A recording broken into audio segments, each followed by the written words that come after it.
نحمده ونستعينه ونستغفره ونعوذ بالله من شرور أنفسنا ومن سيئات أعمالنا من يهده الله فلا مضل له ومن يضلل فلا هادي له وأشهد أن لا إله إلا الله وحده لا شريك له وأشهد أن محمدا عبده ورسوله أرسله بالحق بشيرا ونذيرا يا أيها الذين آمنوا اتقوا الله حق تقاته ولا تموتن إلا وأنتم مسلمون يا أيها الناس اتقوا ربكم الذي خلقكم من نفس واحدة وخلق منها زوجها وبث منهما رجالا كثيرا ونساء واتقوا الله الذي تساءلون به والأرحام إن الله كان عليكم رقيبا يا أيها الذين آمنوا اتقوا الله وقولوا قولا سديدا يصلح لكم أعمالكم ويغفر لكم ذنوبكم ومن يطع الله ورسوله فقد فاز فوزا عظيما أما بعد فإن خير الحديث كتاب الله وخير الهدي هدي محمد صلى الله عليه وسلم وشر الأمور محدثاتها وكل محدثة بدعة وكل بدعة ضلالة وكل ضلالة في النار قال الله تعالى في القرآن المجيد فإذا قرأت القرآن فاستعذ بالله من الشيطان الرجيم أعوذ بالله السميع العليم من الشيطان الرجيم بسم الله الرحمن الرحيم إن فرعون علا في الأرض وجعل أهلها شيعا يستضعف طائفة منهم معزز حاضرین مسجد، پچھلے خطبہ جمعہ کے موقع پر میں نے آپ حضرات کے سامنے ثواب کس طریقے سے حاصل ہوتا ہے اسے موضوع بنا کر قرآن کریم کی چند آیات کو لے کر آپ کو یہ سمجھانے کی کوشش کی تھی کہ ہر عمل پر، چاہے وہ عبادت کی شکل میں رہے، صدقہ زکوٰۃ کی شکل میں رہے، نماز کی شکل میں رہے، حج کی شکل میں رہے، اللہ رب العالمین ثواب نہیں دیتے، بلکہ میں نے آپ کے سامنے قرآن کریم کی آیات کو رکھ کر یہ بتایا کہ ثواب ریزلٹس کے ساتھ جوڑ دیا گیا ہے۔ نماز کے ریزلٹس، انسان کے اندر تبدیلی، حج کے ریزلٹس، روزے کے ریزلٹس، انسانیت کے اندر یعنی پاکیزگی پیدا کرنا، انسانیت کے اندر پیوریفیکیشن کا جو عمل ہے اسے داخل کرنا اور اسے صاف ستھرا کرنا، اور اس طریقے سے میں نے بہت ساری باتیں آپ کے سامنے رکھ کر یہ سمجھانے کی کوشش کی کہ ثواب کے ساتھ ریزلٹس یعنی نتائج کو اللہ رب العالمین نے جوڑ دیا ہے۔ اب اس کے لیے سورہ آل عمران کی آیت بھی میں نے آپ کے سامنے رکھی، فَآتَاهُمُ اللَّهُ ثَوَابَ الدُّنْيَا وَحُسْنَ ثَوَابِ الْآخِرَةِ۔ پہلے اللہ رب العالمین دنیا کے ثواب کو سامنے پیش کرتے ہیں اور اس کے بعد میں آخرت کے ثواب کو پیش کرتے ہیں، یعنی وہ مسلمان جو اجتماعی طور پر یا انفرادی طور پر اس دنیا کے اندر کوئی عمل کرے اور اس عمل کا اجتماعی یا انفرادی اچھا نتیجہ برآمد ہو جائے تو وہی انسان کل قیامت کے دن جنت کے اندر اچھے نتائج، اچھے ریزلٹس کا مستحق ہو سکتا ہے۔ اب ہمارے یہاں پر ایک عجیب و غریب قسم سے ہم نے کچھ تصورات، کچھ باتیں ہمارے دماغوں میں بیٹھی ہوئی ہے، صدقہ کرنا ہے کسی کو صدقہ کر دے، خیرات کرنا ہے کسی کو خیرات کر دے، یعنی اس کے ریزلٹس اچھے آئیں یا برے آئیں، بس کام کاج قیامت تک کے لیے کرتے چلے جانا ہے۔ اب اس کے لیے مساجد کی تعمیرات کو لے لیجئے، مدارس کی تعمیرات کو لے لیجئے، ریزلٹس اچھے آئیں یا برے آئیں، بس کام کاج کرتے چلے جانا ہے۔ یہ میں نے پچھلے خطبہ جمعہ کے موقع پر باتیں آپ کے سامنے پیش کرنے کی کوشش کی، اور آج اس خطبہ جمعہ کے موقع پر میں نے ارادہ کیا تھا کہ محرم کا مہینہ شروع ہوا ہے، محرم کے مہینے کو سامنے رکھتے ہوئے آپ لوگوں کے سامنے جنگ صفین، جنگ جمل یا کربلا کا واقعہ، یا پھر اسی طریقے سے صحابہ کرام کے بیچ میں جو اختلافات، ہم جو کہتے ہیں کہ اختلافات ہوئے،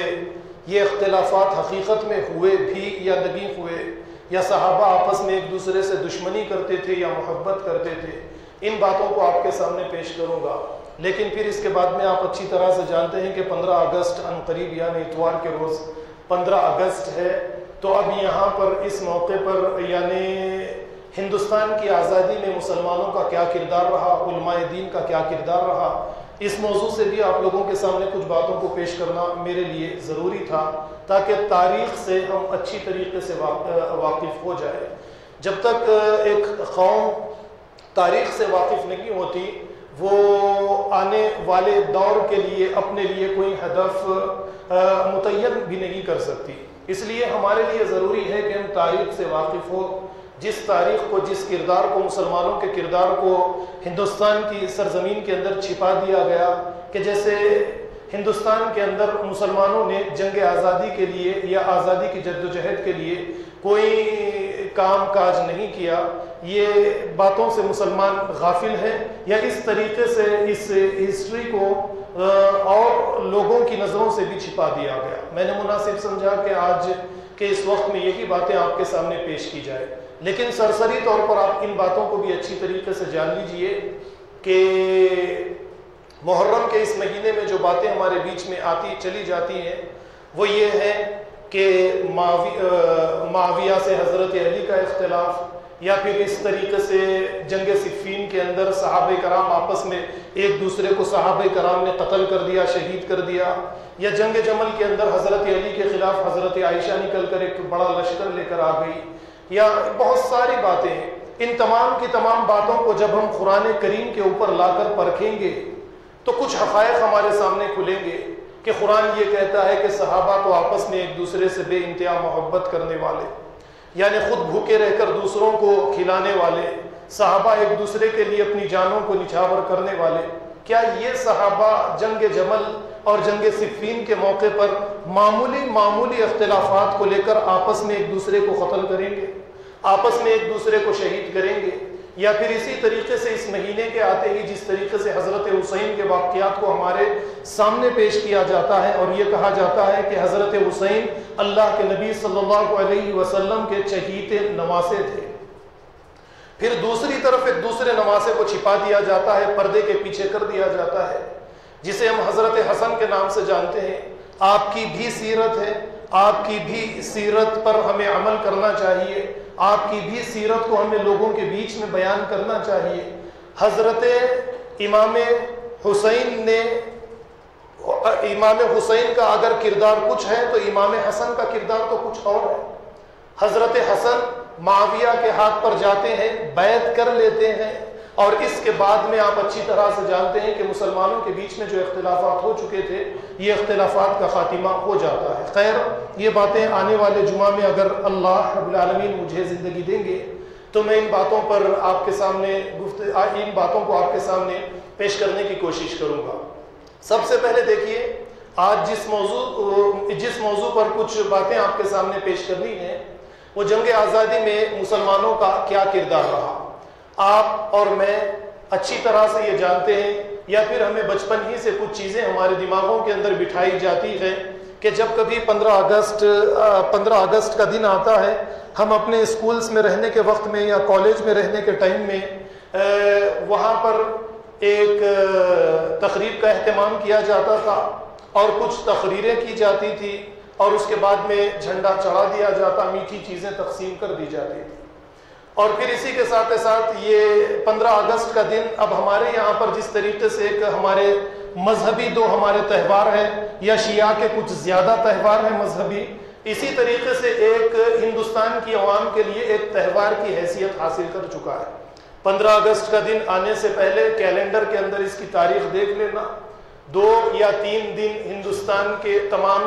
اداروں کو تعطیلات کا اعلان کر دینا، اور پھر ہندوستان کی عوام ان تعطیلات کے اندر یعنی جو بھی اپنے پروگرامز طے کرنا ہے، جو بھی پروگرامز بنانا ہے اپنے خاندان کے ساتھ، دوست و احباب کے ساتھ، جو بھی اپنے پروگرامز تیار کرنا ہے وہ یہ تیار کر لیتے ہیں۔ بس اس سے زیادہ اب اس دن کی کوئی اور اہمیت نہیں رہی ہے۔ لیکن ہمیں یہ جاننا چاہیے کہ اس دن یعنی ہندوستان کی آزادی کے لیے کئی لاکھوں لوگوں نے اپنی جان کی قربانی دی، اپنے مال کی قربانی دی، اپنی اولاد کی قربانی دی۔ ان تمام کے تمام لاکھوں کروڑوں لوگوں کی قربانیوں کے بعد میں یہ عظیم دن ہندوستان کی عوام کو حاصل ہوا ہے، اور اس عظیم دن کو حاصل کرنے کے لیے جس طریقے سے سب سے بڑی شخصیت کے طور پر جو نام بار بار ہمارے سامنے آتا ہے وہ مہاتما گاندھی کا نام آتا ہے۔ لیکن اگر آپ اس سے پہلے پیچھے کی طرف اگر آپ چلے جائیں گے، ایسٹ انڈیا کمپنی کے بارے میں میں نے اس سے پہلے بھی آپ کو سنایا کہ کچھ افراد نے ایک کمپنی 26 سے 27 افراد نے ایک کمپنی تیار کی، وہ ہندوستان آئے اور یہاں کے بادشاہ سے انہوں نے کمپنی قائم کرنے کی اجازت لے لی، اور اس طریقے سے یہ ہندوستان کے اندر دھیرے دھیرے دھیرے داخل ہونا شروع ہوئے۔ اور اس کے بعد میں انہوں نے بنگال کے قریب میں کچھ گودام بنائے، اور گودام کی حفاظت کے لیے کچھ گارڈز کا، کچھ یعنی سیکورٹی کے لیے کچھ افواج کا انہوں نے مطالبہ کیا، جس کی اجازت بھی انہیں دے دی گئی۔ لیکن اس کے بعد میں جیسے ہی یہ یعنی سب سے پہلے اس چیز کو جس نے محسوس کیا وہ سراج الدولہ تھے، کہ انہوں نے دیکھا کہ انگریز دھیرے دھیرے ہندوستان کی سرزمین پر یا بنگال کی سرزمین پر اپنی طاقت کے اندر اضافہ کرتے چلے جا رہے ہیں، تو سراج الدولہ یہ پہلے مرد مجاہد تھے جنہوں نے ہندوستان کی آزادی کے لیے انگریزوں کے خلاف پہلی جنگ لڑی۔ ایک مرتبہ آپ نے جنگ لڑی، آپ کو فتح حاصل ہوئی اور انگریزوں کے قلعے پر آپ نے اپنا قبضہ جما لیا۔ دوسری مرتبہ جنگ ہوئی، آپ نے فتح حاصل کی، اور تیسری مرتبہ جس طریقے سے بہت ساری باتیں آپ ہمیشہ ہی سے یہ جانتے ہیں کہ کہیں پر میر جعفر ہے تو کہیں پر میر صادق ہے، تو اسی طریقے سے مسلمانوں کے بیچ میں آپ کو غدار ہمیشہ ہر دور میں آپ کو ملتے چلے جائیں گے۔ لیکن آپ انگریزوں کو اگر دیکھیں گے کہ دوسرے ممالک سے ہندوستان میں آنا، اور اس کے بعد میں ان کی تنظیم، ان کی صلاحیتیں اور ان کی یعنی جس طریقے سے انہوں ہندوستان کو دھیرے دھیرے قبضہ کرنے کا ایک طریقہ شروع کیا ہے، اس پر آپ غور کیجئے کہ 200-250 سالہ تاریخ میں کہیں پر بھی ان کے اندر کوئی بغاوت آپ کو نظر نہیں آئے گی۔ بغاوتیں ہوتی ہیں تو صرف اور صرف ہمارے اپنے اندر بغاوتیں ہوتی ہیں، وہ صرف یعنی آپ اچھی طرح سے جانتے ہیں کہ جب انسان کے اندر قوم کے مفادات کے علاوہ اپنے مفادات جب اس کے اندر پیدا ہو جاتے ہیں تو وہ بغاوت کرتا ہے یا ملک سے غداری کرتا ہے، قوم، ملت، امت سے وہ غداری کرتا ہے۔ یہی معاملہ رہا۔ سراج الدولہ نے 2 جنگیں لڑی، اور تیسری جنگ کے اندر جو 1757 کے اندر لڑی گئی، جسے ہم پلاسی کی جنگ کے نام سے جانتے ہیں، اس کے اندر سراج الدولہ کو ہار ہوئی، اور اس کے بعد میں سراج الدولہ گرفتار کر لیے گئے، اور میر جعفر جو آپ کا چچیرا بھائی، جو آپ کا رشتہ دار تھا، اس نے غداری کی، اور اس کے بعد میں میر جعفر کو سراج الدولہ کے تخت پر بٹھا دیا گیا۔ انگریزوں نے بٹھا دیا اور سراج الدولہ کو پھانسی لگا دی گئی، اور اس طریقے سے ایک ایسی سلطنت کا ایک ایسی ریاست کا خاتمہ کیا گیا جو ہندوستان کی سرزمین پر بڑی ہی طاقتور، اور اس طریقے سے یعنی یہ آپ یہ لیجئے اقتصادی اعتبار سے یا آپ ہر اعتبار سے لے لیجئے، ایک یہ طاقتور اور منظم ریاست، اس ریاست کا خاتمہ کر دیا گیا۔ اس ریاست کے بارے میں شاید آپ جانتے ہوں گے کہ اس وقت میں سلک جو کپڑا نکلا کرتا تھا، وہ کپڑا یہی کا ساری دنیا کے اندر سب سے زیادہ مشہور تھا۔ جیسے یہ کہا جاتا ہے نا کہ ایک انگوٹھی کے اندر سے سارا کپڑا بڑی آسانی کے ساتھ نکل جایا کرتا، وہ کپڑا سلک کا بنگال ہی کے اندر تیار کیا جاتا تھا۔ تو انگریزوں نے جب دیکھا بنگال اس طریقے سے ترقی کر چکا ہے، تو انگریزوں نے بہت سارے کام کاج اور اس طریقے سے بنگال کی ثقافت یا بنگال کا جو سویلائزیشن تھا، بنگال کی جو تہذیب تھی، اسے مٹانے کے لیے 20 سے 25 سال وہاں پر کام کاج کیا۔ اس طریقے سے وہاں پر اقتصادی اعتبار سے، تعلیمی اعتبار سے، ہر سیاسی اعتبار سے، ہر اعتبار سے مسلمانوں کو کمزور کیا گیا۔ وہاں پر مسلمان بااثر تھے، طاقتور تھے، ان کو کمزور سے کمزور کیا گیا، اور ساتھ ساتھ جیسا میں نے آپ کے سامنے یہ بات بتائی کہ سلک کے جو کپڑے بنایا کرتے تھے، ان تمام کے تمام مزدوروں کے انگوٹھے کاٹ دیے گئے تاکہ یہ دوبارہ اس طریقے کا کپڑا تیار نہ کر سکے۔ اور وہ بھی آپ اچھی طرح سے جانتے ہوں گے کہ انگریزوں کے یہاں پر ایک لگان کا مسئلہ تھا کہ یہ جو بھی یعنی بنگال کے لوگ جو بھی اگاتے، اس کا سارے کا سارا مال یہ اپنے پاس غلے کی شکل میں کچھ تھوڑی سی قیمت دے کر لے لیتے، اور تھوڑا سا کھانے پینے کے لیے ان کو رکھنے کی اجازت دیتے، اور یہی چیز کو پلٹا کر انہیں زیادہ سے زیادہ قیمت کے اندر یہ بیچا کرتے تھے، جس کی وجہ سے اناج کی قلت آتی چلی گئی، اور 20 سال کے اندر یہ بنگال جو ہے ایک کمزور ریاست کی شکل اختیار کر چکا تھا۔ انہوں نے پوری طریقے سے بنگال کو یعنی کمزور کر دیا۔ اب اس کے بعد میں ان کا دوسرا جو ٹارگٹ تھا وہ میسور تھا، اور میسور کے بارے میں بھی آپ جانتے ہیں کہ ٹیپو سلطان کے والد حیدر علی وہاں پر موجود تھے، اور حیدر علی نے انگریزوں سے کئی جنگیں لڑی، اور انہیں کئی مرتبہ ہار دینے کے بعد میں آپ کا جب انتقال ہوا اور اس کے بعد میں آپ کے بیٹے ٹیپو سلطان کو تخت پر بٹھایا گیا، اور اس کے بعد ٹیپو سلطان نے بھی میسور کی حکومت بڑے اچھے طریقے سے سنبھالی، یعنی سراج الدولہ رہے یا ٹیپو سلطان رہے یا حیدر علی رہے، اس وقت میں آپ اگر دیکھیں گے ہندو، مسلم، سکھ، عیسائی یہ سب کے سب آپس میں ایک دوسرے سے مل جل کر رہا کرتے تھے، ان کے اندر کسی قسم کے کوئی لڑائی جھگڑے نہیں تھے، یہ پیار و محبت کے ساتھ زندگی گزارا کرتے تھے۔ انگریزوں نے سری رنگا پٹنم پر حملہ کیا،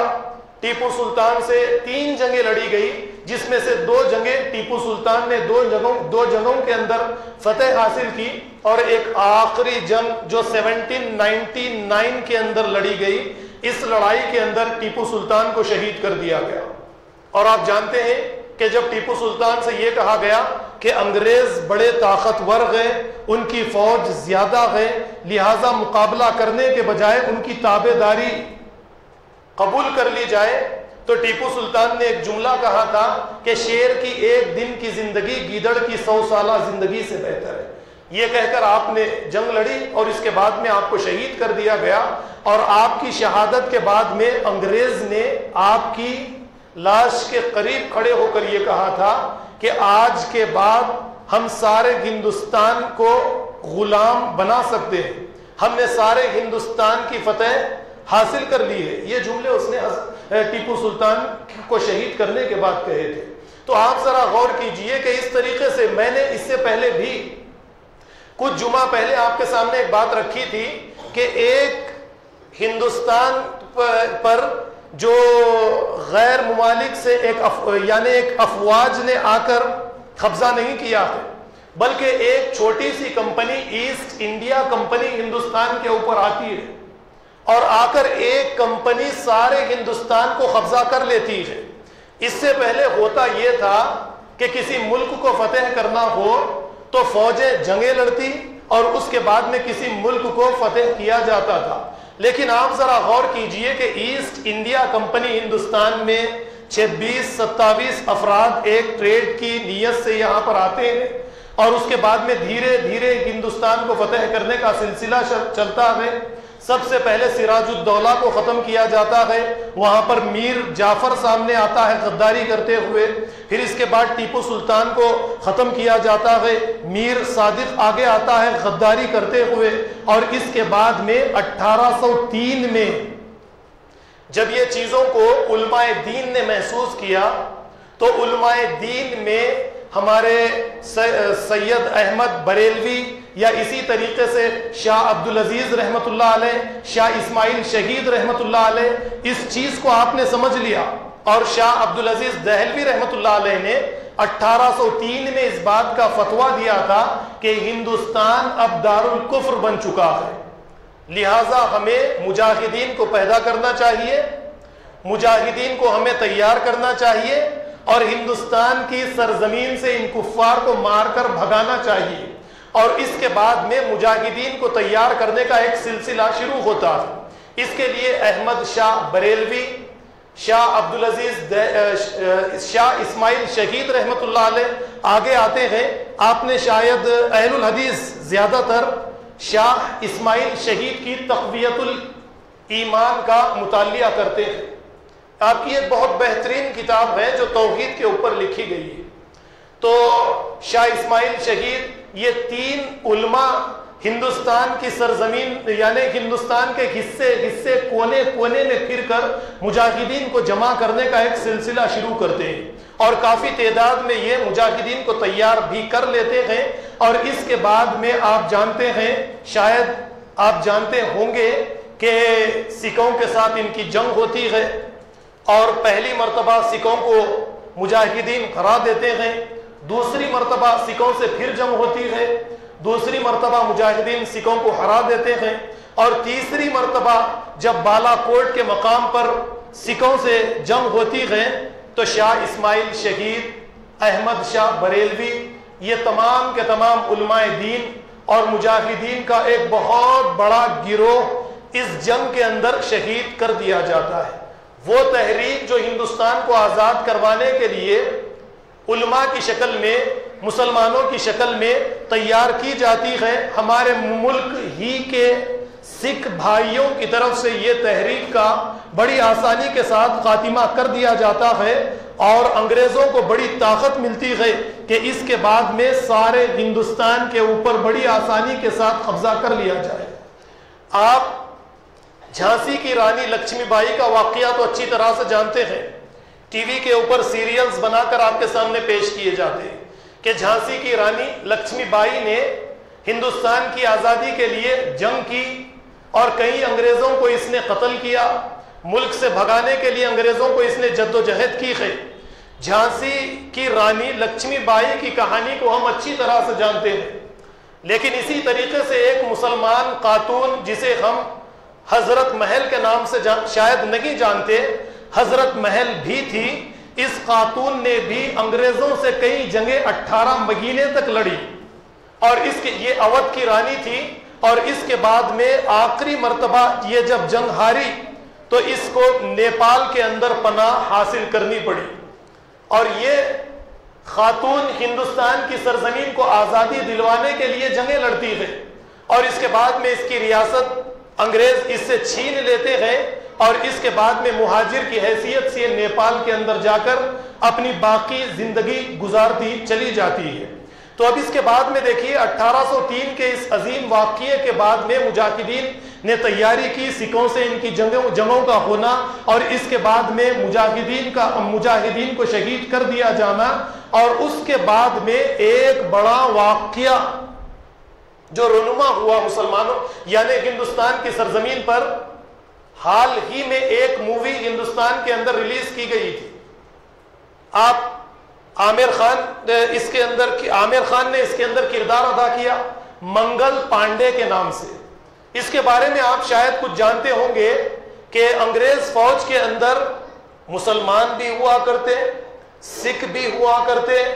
ہندو بھی ہوا کرتے تھے، اور اس موقع میں انگریز جو تھے یہ ہندوستانی یعنی افواج کے ساتھ بڑا ہی برا سلوک کیا کرتے تھے۔ یہ پہلے تو ہندوستانیوں کو یہ کہتے کہ تم کالے ہو، ہندوستانی ہو، اور ہم گورے ہیں، ہمارا مقام اعلیٰ ہے، تم ہمارے غلام ہو، اور اس طریقے سے ان کی بار بار بے عزتی کیا کرتے تھے۔ اور ایک ایسا واقعہ پیش آیا کہ یعنی بندوق کی کچھ گولیاں منگائی گئی، اور ان گولیوں کے اندر جو بارود ہوا کرتا، اس بارود کو نکالنے کے لیے دانتوں سے ان گولیوں کو پہلے چبانا پڑتا تھا، اور ان گولیوں کے اوپر سور کی چربی اور گائے کی چربی لگا دی گئی تھی، اور مسلمانوں کو سور کی چربی والی گولی دی جاتی، اور ہندوؤں کو گائے کی چربی والی گولیاں دی جاتی، اور یہ کہا جاتا کہ اپنے منہ میں ڈال کر انہیں چبائے، اس کا بارود گنوں کے اندر، بندوقوں کے اندر داخل کرے، اور اس کے بعد میں فائر کرے۔ مسلمانوں نے اعتراض کر دیا، کیونکہ آپ جانتے ہیں کہ ہمارے یہاں پر سور ناپاک جانور ہے، اور ہندوؤں نے گائے کی چربی چبانے سے، آپ جانتے ہیں کہ گائے ان کے یہاں پر محترم جانور ہے، تو انہوں نے بھی انکار کر دیا۔ اسی دوران منگل پانڈے جو ہے یہ ایک انگریز آفیسر کو گولی مار کر ہلاک کر دیتا ہے، اسے گرفتار کر لیا جاتا ہے۔ اسے گرفتار کرنے کے بعد میں پھانسی، اسے گرفتار کرنے کے لیے پہلے یعنی ہندوستانی لشکر کو حکم دیا جاتا ہے کہ اسے گرفتار کیا جائے، وہ انکار کر دیتے ہیں منگل پانڈے کو گرفتار کرنے سے، اور اس کے بعد میں سارے کے سارے مسلمان، ہندو، سکھ، یہ سب کے سب ہندوستانی فوجیوں کو گرفتار کر لیا جاتا ہے، انہیں توپوں کے آگے باندھ دیا جاتا ہے، یعنی انگریز اسی قسم کی سزائیں ہندوستانی مسلمانوں کو، ہندوستانی عوام کو، ہمارے ہندو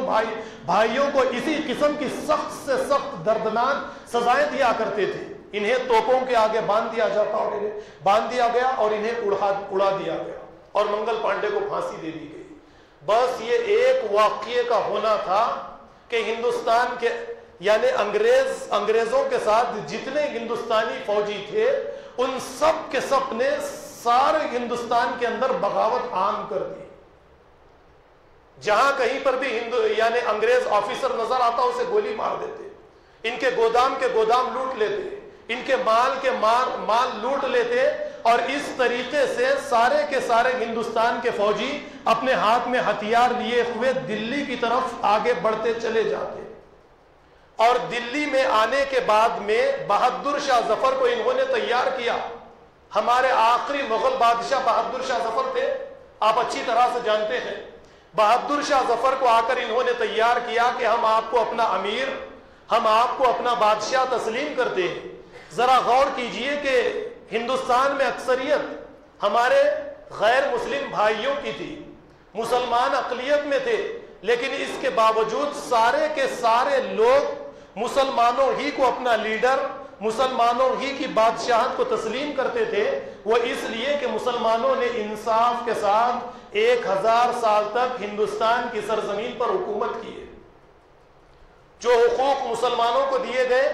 وہی حقوق ہمارے غیر مسلم بھائیوں کو دیے گئے تھے.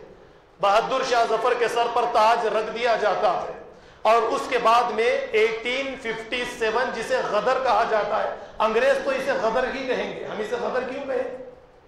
یہ ہمارے ملک کی آزادی کے لیے لڑی گئی ایک جنگ تھی، تو ہم اسے غدر کیوں کہیں گے؟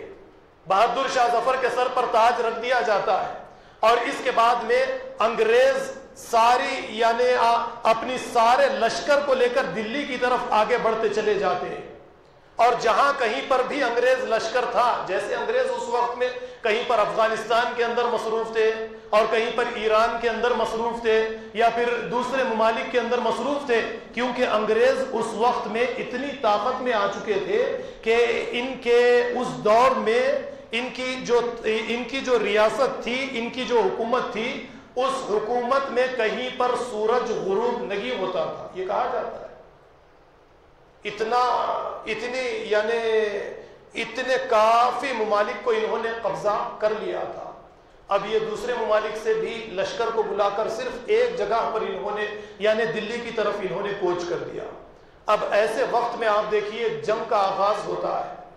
اور اس جنگ کو لیڈ کرنے کے لیے بخت خان ایک پٹھان، یوسف زئی پٹھان، روہیلا پٹھان، 14,000 پشتون یعنی اپنے قبیلے کے لوگوں کو لے کر